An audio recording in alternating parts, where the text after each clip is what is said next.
Hey there, welcome back to Not Again, the podcast that brings college-level analysis to preschool-level content. I'm one of your hosts, Rebecca. I do the play-by-play. I'm your other host, Alan. I'm the color commentator. And happy Halloween! Happy Halloween! This is the worst Halloween ever. Unless every kid is dressed up like the Child Detection Agency in Monsters, Inc., we are... Hazmat suits, pretty popular this year, I imagine. We're going dark this year. I'm not... I can't risk handing out candy. Just gonna maybe put a bowl outside and make the dog bark at anyone who tries to take too much. Sure. Yeah. You can do like a Mayday thing where you go door to door and just drop off little satchels. Yeah, I mean, like, normally, okay, so I get into Halloween, man. Like, this and Hanukkah are the only holidays that I really get into, and I would normally, at this time, be standing outside my classroom door, no mask on, with a bunch of bags of candy to give to my students, and we would have been watching Coraline for the first time. This is my tradition. We watch Coraline and we analyze it, because Coraline is, maybe as a bonus episode, I will do my analysis of Coraline, because I do like several lessons about it. And I can't do any of that this year, and I haven't done any of that this year because everything's so messed up. I can't hand out candy because it could be contaminated. So it's sad. Can't go trick-or-treating very much. Yeah, so that's too bad. Not that Warren's not at a point yet where he understands it. That's true. I mean, but, the neighborhood kids, you wish you could give them candy, Yeah. Our neighbors have 5 kids.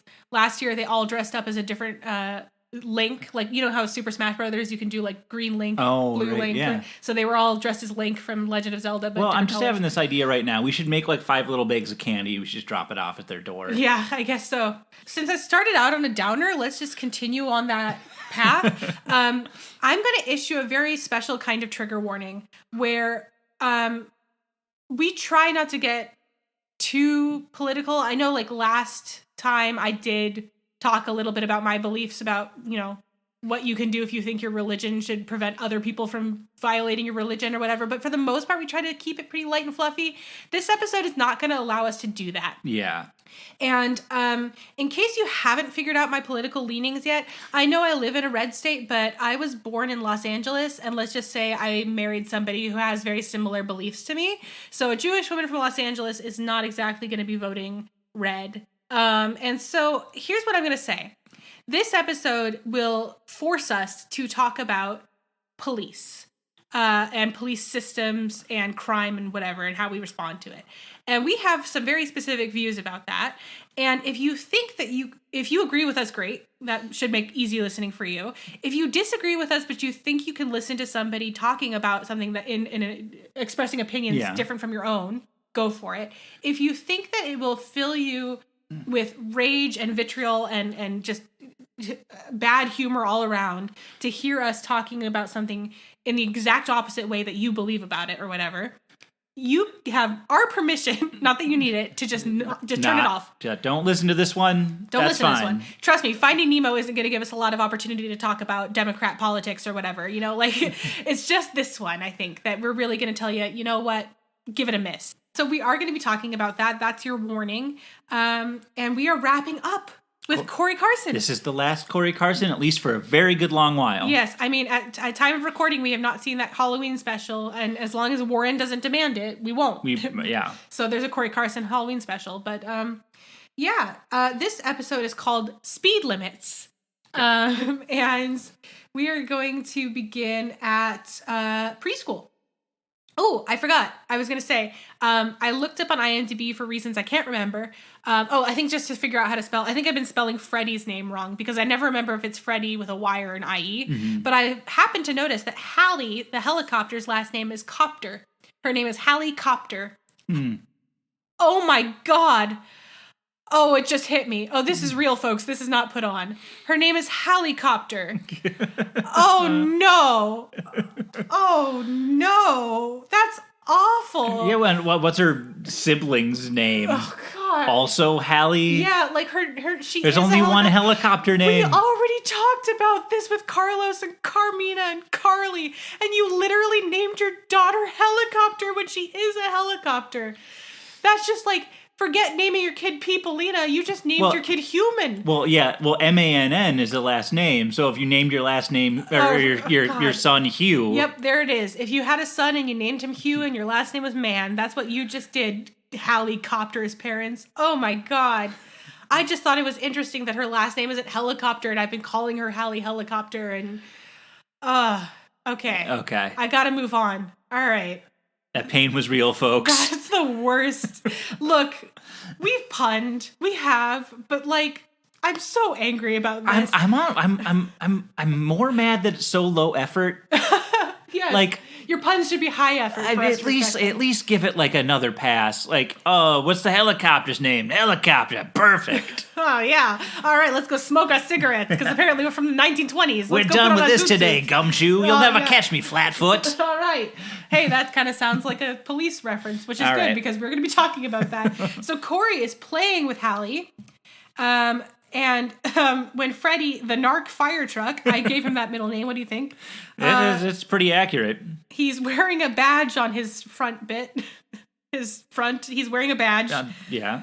Pulls them over using his siren, even though his siren is a fire truck siren. He pulls them over in the middle of their preschool playroom, like literally. And the badge has a picture of a siren on it, so that's a little redundant. And he gives them both a ticket for speeding. Okay. All right. So, speeding tickets are ridiculous. In preschool, especially. In preschool, especially, because my question is, what is their consequence for getting tickets from one of their classmates?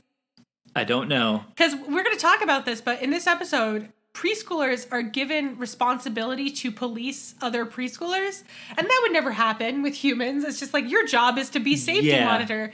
When you are also 5, like, Freddie cannot decide consequences for... But is he going to bring them to preschool jail? I guess. I mean, we have students hiding from him. Yeah, we'll get to that. But yeah there's too many marks on your record. You're going to baby jail. Yeah. And so he pulls them over and he gives them a ticket, which he leaves in their windshields. I guess helicopters have windshield-like apparatuses. You might need wipers, I suppose. And he does that. And Corey thinks Freddie is taking his job as safety monitor too seriously.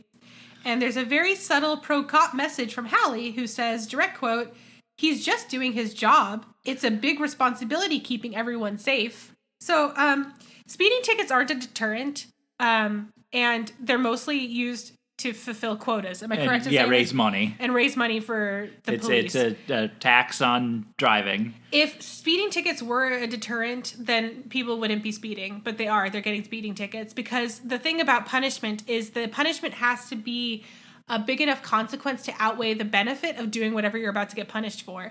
And people often weigh the consequence of getting a speeding ticket with getting wherever they want to go faster. Yeah. And they decide getting wherever they want to go faster is better. And also it has to like be predictable. So like if we were just reading a parenting book about our kid with autism, he basically, when we put down rules, it has to be consistent. Otherwise, he just won't understand what the rules are. Right. Right. It's just us being unpredictable rather than having a rule. And so you cannot predict when you will get a speeding ticket. It is completely random. Yep. And it may not happen for years and years and years. And you might be 10 over the speed limit that entire time. Yep. And then one day, bad luck, you have to pay a fine. Yeah, so basically the only way that speeding tickets would be effective is if you got one every time you sped. And it was like $2. or hey, if it were $100 and you got one every time you sped, it would be even more. So basically there would have to be essentially like one cop per every person, civilian driving, right? And you would have to get a speeding ticket every time your speedometer went above the speed limit. Yeah. And then people would not do it. But because it does not happen, speeding tickets are useless. Yeah. That's my spiel about speeding tickets. And it's even more strange to see in a preschool classroom. And he's trying to keep everyone safe. That is ostensibly what the job is supposed to be. But we also know that cops have quotas to fill with tickets. And so there's other things going on there. Yeah. So they find Franny Fenderson cowering in a hiding spot with 1 billion tickets sticking out of her windshield. She's a feisty one. Yeah, I don't know what she's been doing. And they ask her what she's doing, and she says she's hiding from Freddie because she doesn't want any more tickets. Again, prompting me to ask what happens. She's already got like 20 of them. And like, at what point is she going to suffer a consequence other than the fact that she has to drive around with tickets in her windshield? She was probably spouting off more facts from her dad. Yeah, her dad has interesting opinions. Yeah. Sounds like a good guy. Yeah. A lot of fun. So what are the consequences for receiving a preschool ticket? Nobody knows. Corey decides Freddie's role as safety monitor has gone too far and decides to become safety monitor instead and abolish all rules, which I will say, given our anti-cop message, you would think that I'm going to be like, anarchy. But that's overcorrecting, we'll say. Well, we'll get to it later, but he also like encourages anarchy because people he's the new safety monitor, and then they go outside and everybody's playing nicely, and then he's like, "Nah, play me." And yeah, we'll get there, but yeah, so he kind of overcorrects, and I can already tell that the lesson of this episode is supposed to be rules are there for a reason. We'll see if that happens. So he decides he's going to be, and the only reason that Freddie's been safety monitor all this time is he's the only one who's gone out. The only one who wants to. So Corey decides to go out for safety monitor, supplanting Freddie or whatever. Yeah, it's also a little montage about how like he's going to be like in power, and he's like there's like a power up, yes. And he's going to get the big badge, and then which is important to note because as soon as someone gets a badge, they do feel like they're in power, and that could be problematic, as we'll see. So I think it's just like a weekly thing. Like this week, Corey's going to be safety monitor, and he like does this speech, where this big power up, like kind of Hitler-esque speech. Maybe I'm going too far there, but he is standing above all the other cars, or resting above all the. We're going to say standing for the rest of time because I don't know what cars do. Parked. And he's parked. There we go. Thank you. I don't know why it took me 7 episodes to come up with that. He's parked on a little platform above all the other little cars, and he says that he's going to abolish all the rules. And except for one rule will remain. And Freddie, sitting in the audience, perks up at this. He's like, "Ooh, a rule! I hope it's a good one." But then Freddie is dismayed to find out that the one rule that Corey will leave is to have fun. That's going to be his only rule. He believes that Freddie's safety monitoring has been preventing them from having fun. I've got another question. If you're depressed, do you get a ticket? Well, you're not having any fun. Yeah, I get. Is that so? Corey's gonna hand. So if somebody's just like sitting there, like, "I'm not having fun today," Corey's gonna give him a ticket, and he's they're like, gonna "Have fun." Yeah, have fun, or you're going to baby jail. So Miss Motors, the teacher who is a school bus, assigns the role of safety monitor to Corey and tells him so I guess that was his campaign speech. Yeah. Sorry, he doesn't need a campaign speech because Miss Motors is just like, "You got it, kid. Here's the badge. Enjoy." It is an appointed position. You do not have to run. Yeah.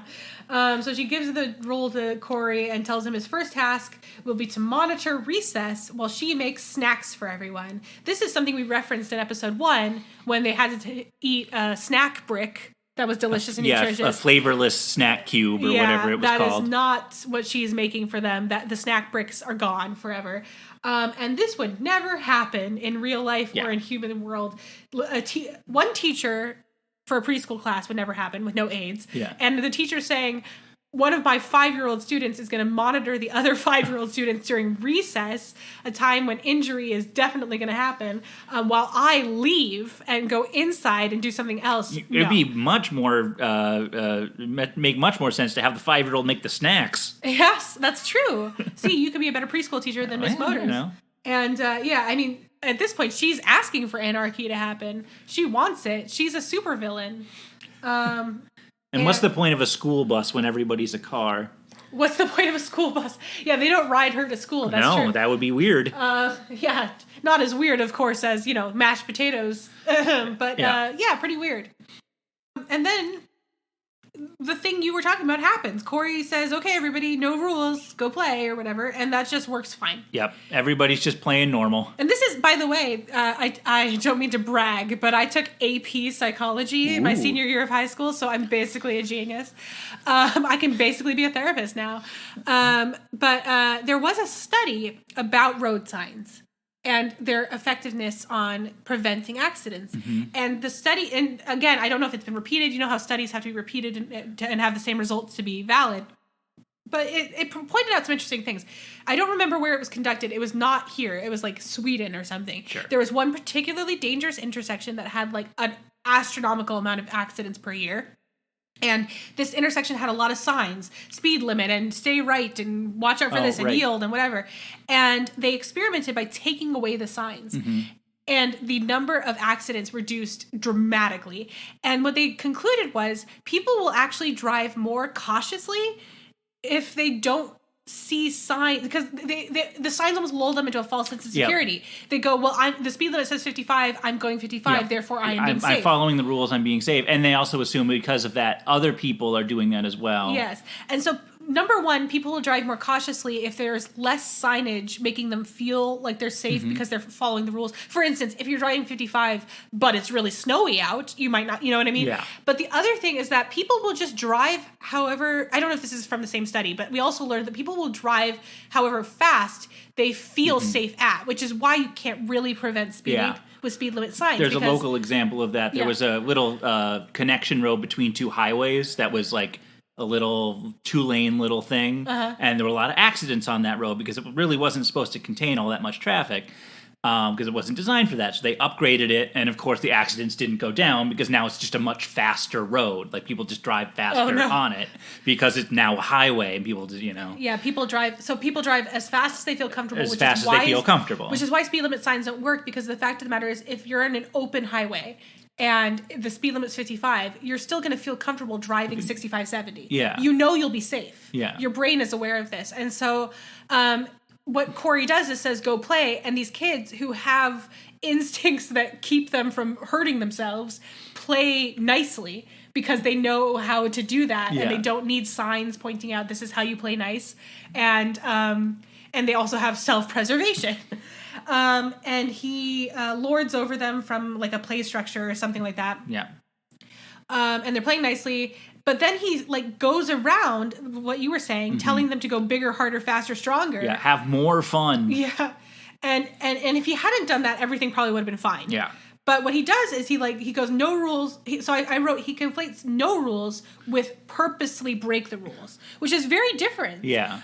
Just because nobody says don't kill anybody doesn't mean you're going to go around killing people like it's the Purge. Yeah. The Purge says go purposely break the rules, and that's what causes, the mayhem.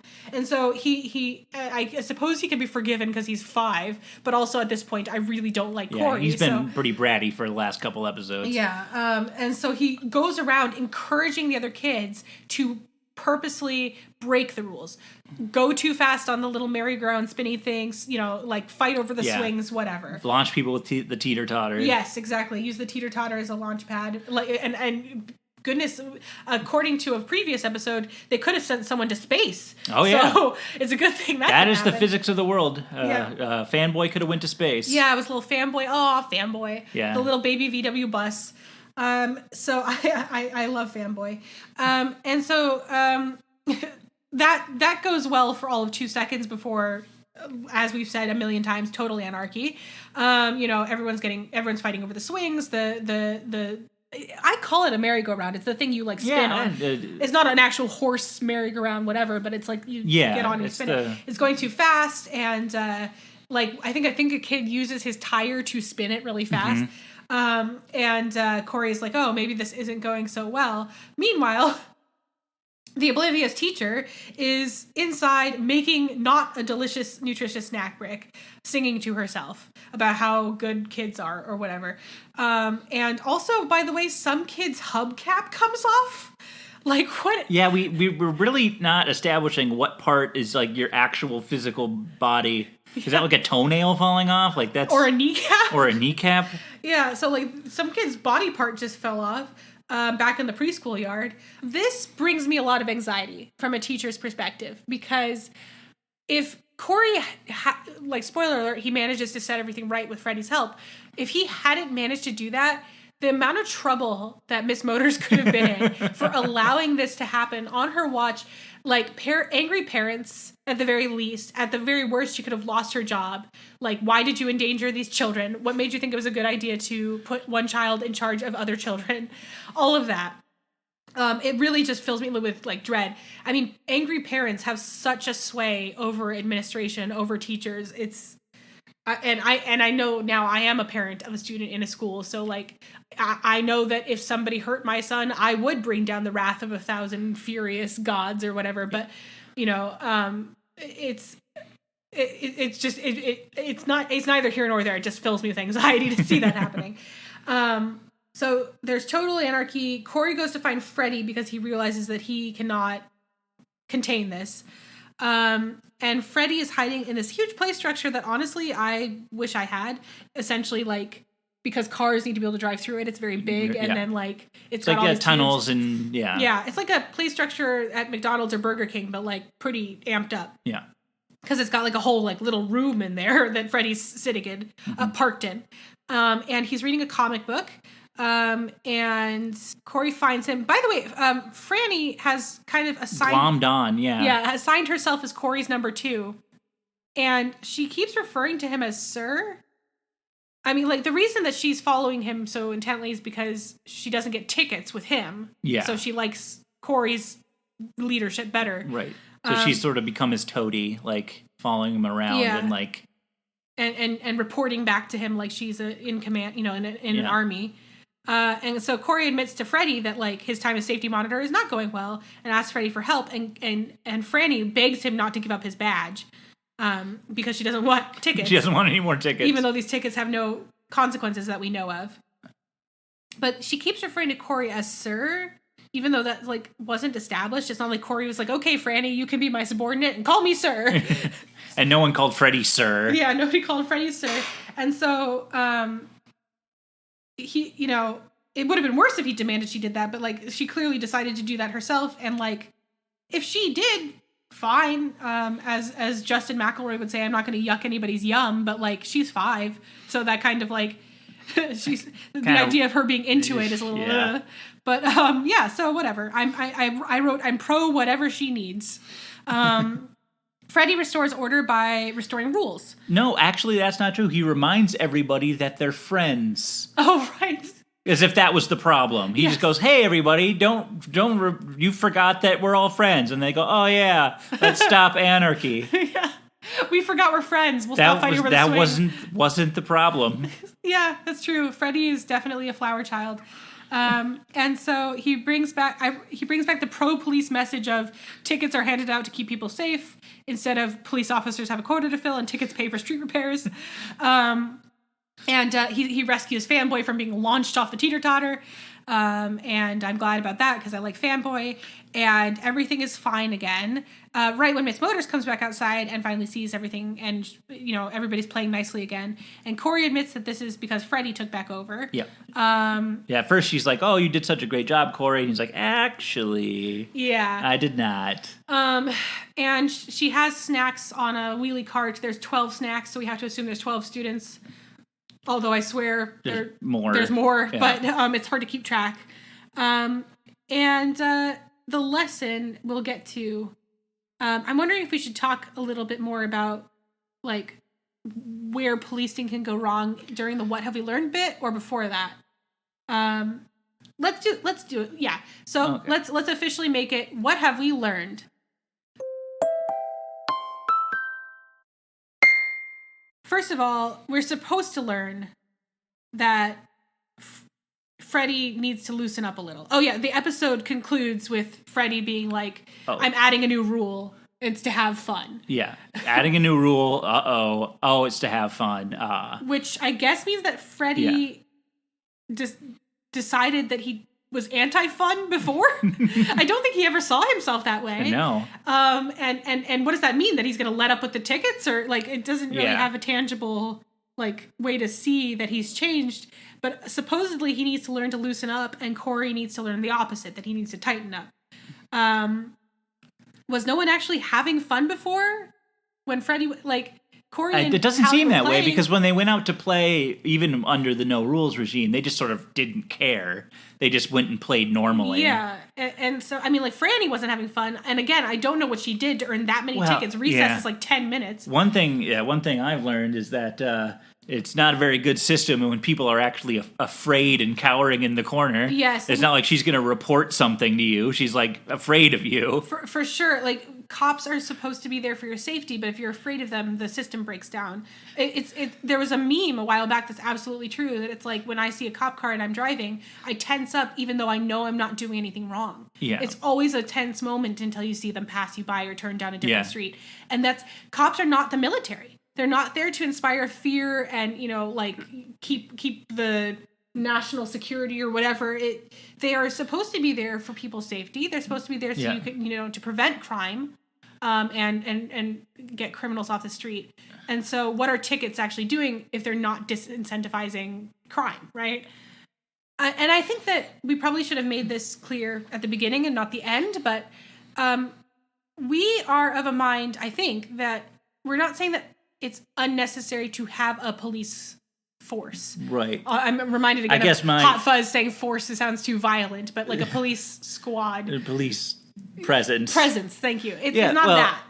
It's, I mean, my sort of thing is that police are actually asked to do way too many things. Yes.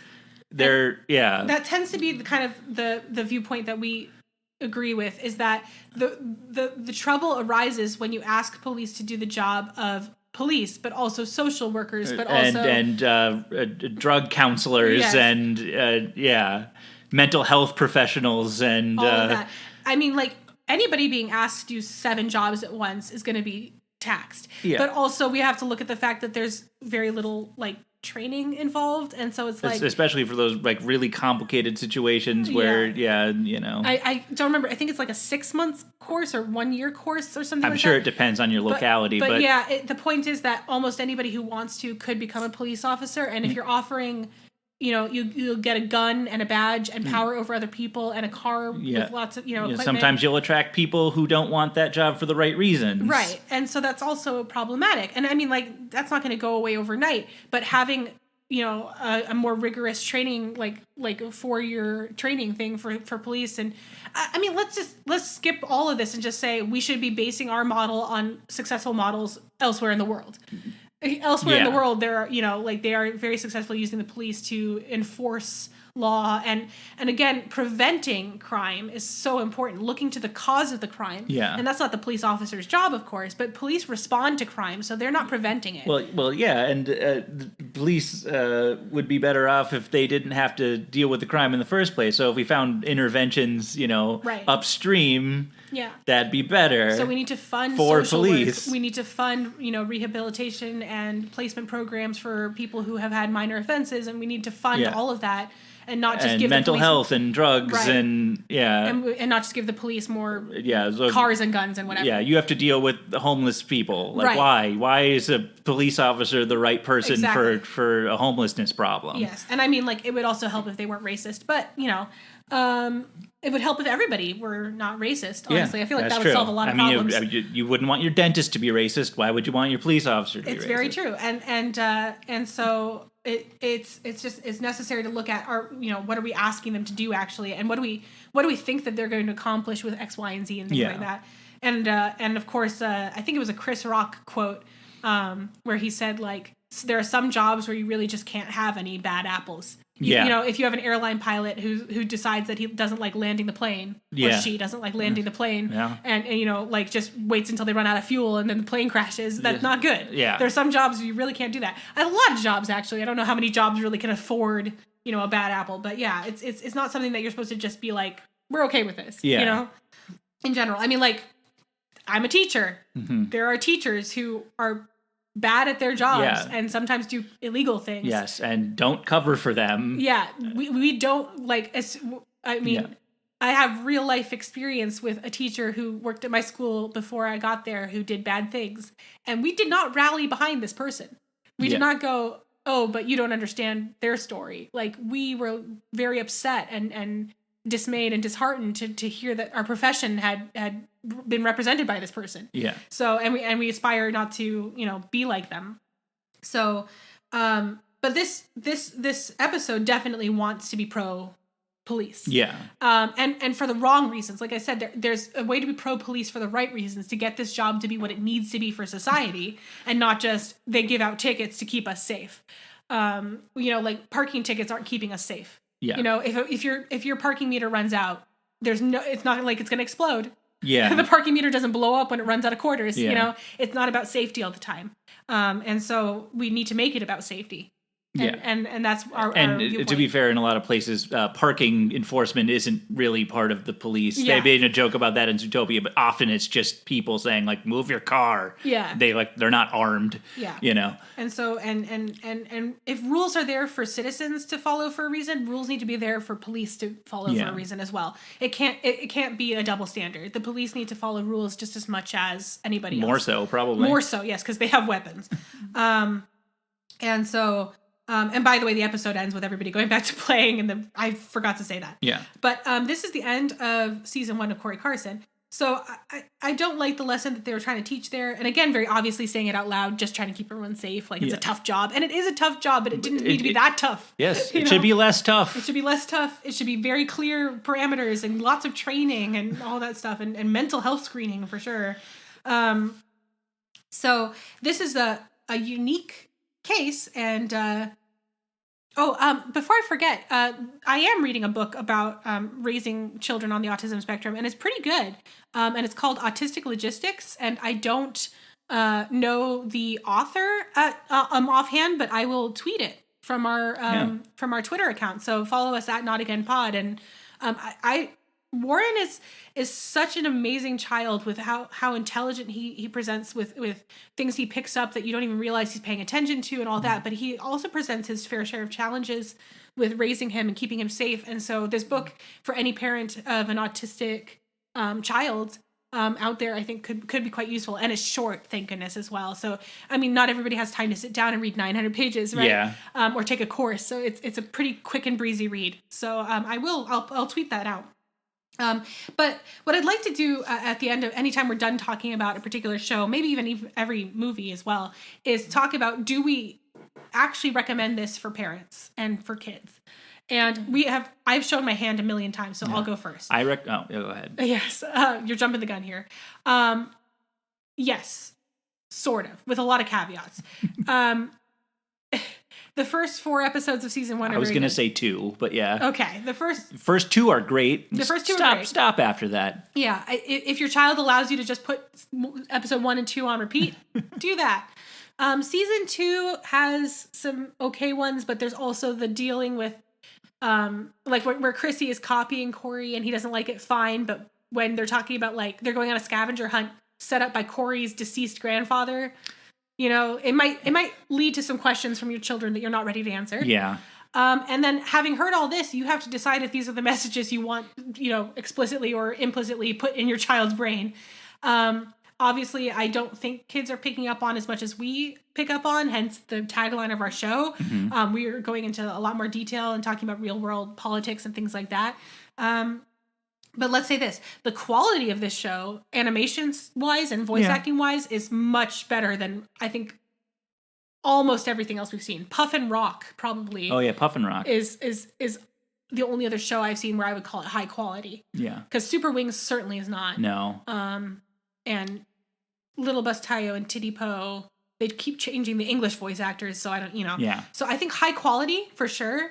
Good animation, a cute style. I love Chrissy. I love Fanboy. So anything to add? I'm sorry, I cut you off earlier. Yeah, I mean, we've talked about this a little before, where I think it's made by a toy company. VTech. Yep.